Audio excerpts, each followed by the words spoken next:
Hey guys, Michael here from AudiWorld.com. And I'm Puria, also from AudiWorld.com. Today we are out at Willow Springs International Raceways driving the most exclusive, most expensive, most track-capable Audi wagon of all time, the RS6 GT. Now, you may be thinking to yourself, why does the RS6 GT look so familiar? That's because its livery was inspired by the 1989 Audi IMSA GTO race car, which won 7 out of 13 races that year because, as it turns out, Audi's Quattro all-wheel drive system helps race cars exit corners faster while saving tire wear in the process. Fast forward to 2020, and to help Audi celebrate 40 years of Quattro, a team cooked up the RS6 GTO concept, which wrapped the IMSA race car livery around the new C8 generation Audi RS6 Avant. The concept was so popular that Audi decided to make it a reality as a representation of Audi's ultimate superwagon, the RS6 GT. Limited to just 660 units worldwide, 85 in the US, the 2025 RS6 GT Avant is based on the current RS6 Avant Performance, which we also drove for comparison. GT pricing in the US hasn't been confirmed, but it starts at roughly €219,000 over in Germany. So US buyers should be ready to pay at least $235,000 to $240,000, before the greedy dealers get involved.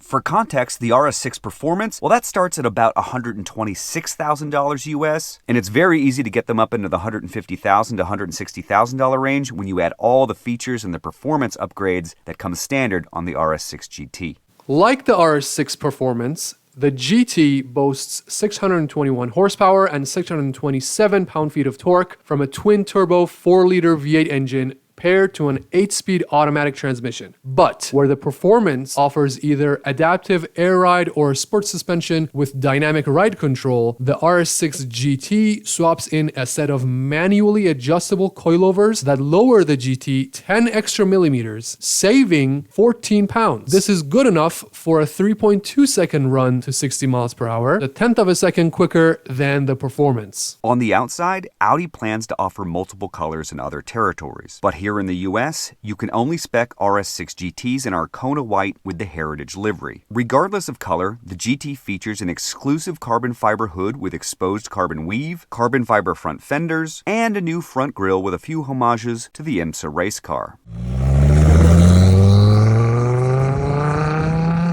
Forged Ibis White 22-inch wheels come wrapped in 285/30 ZR22 Continental Extreme Contact Performance tires with standard carbon ceramic brakes. Out back, the GT features a larger roof spoiler with deleted roof rails and a standard panoramic sunroof. The RS Sport exhaust, which is still way too quiet, is also standard,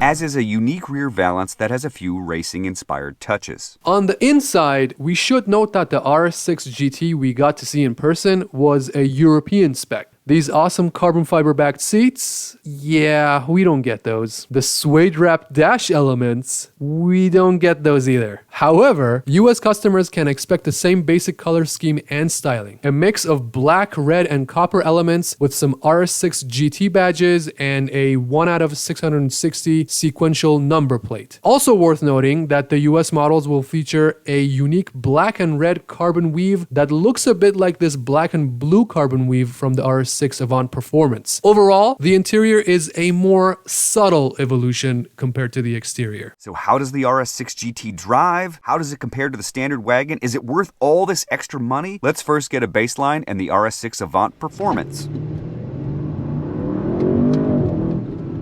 So the RS6 Performance, this one has the dynamic suspension package, and it's in dynamic mode. It's amazing to me that this thing is 4,900 pounds. It just feels so planted. The exhaust is mild in here, but crackling and burbling. Tire grip is good. Seats are very comfy. Turbo leg, non-existent. This car is awesome. Super wagons. Oh, wow. This suspension here in the standard Performance is outstanding. It really, really hides a lot of weight.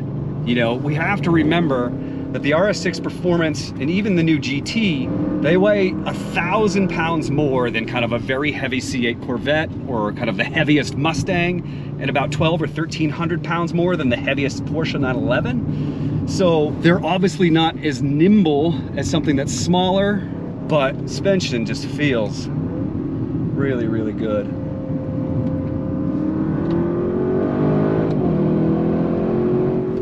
Now I'm in the RS6 GT, gonna see if it feels any better. Let's give it a go here.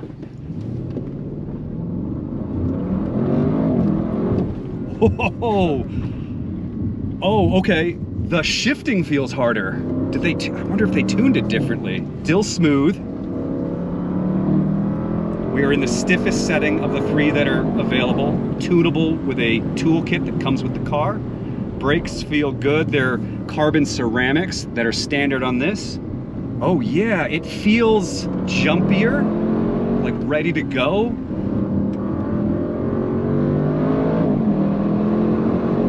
Oh yeah, this is a different experience for sure. It's not massively different. I don't know if it's $100,000 different or whatever the final difference in price is, $60,000, $70,000.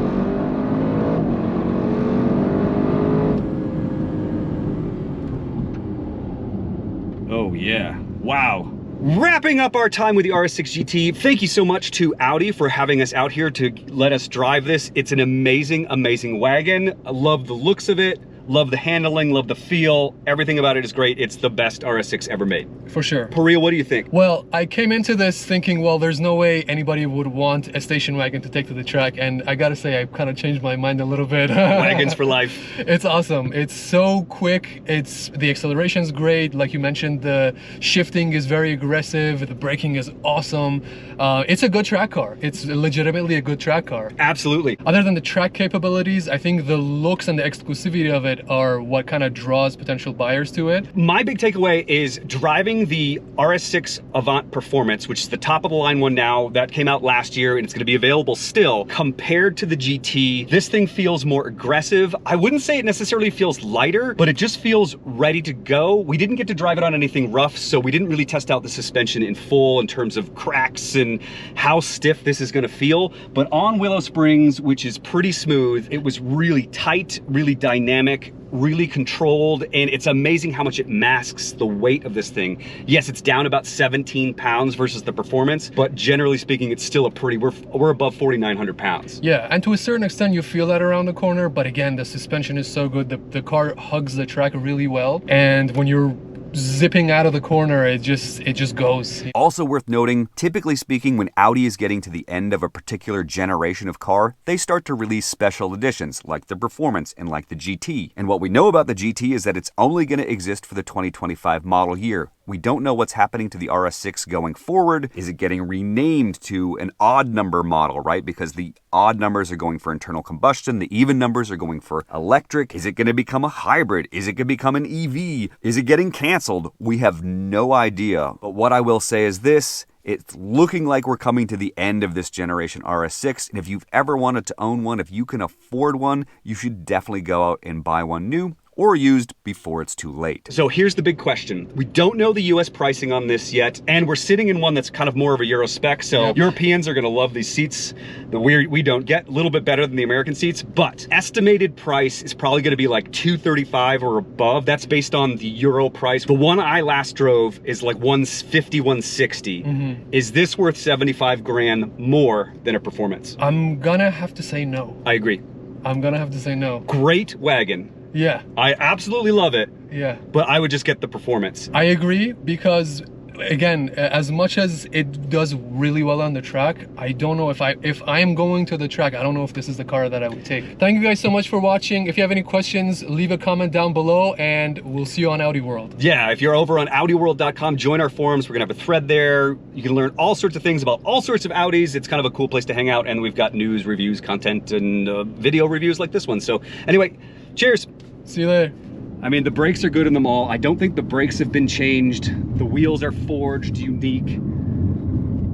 Tire compound is the same, 22s.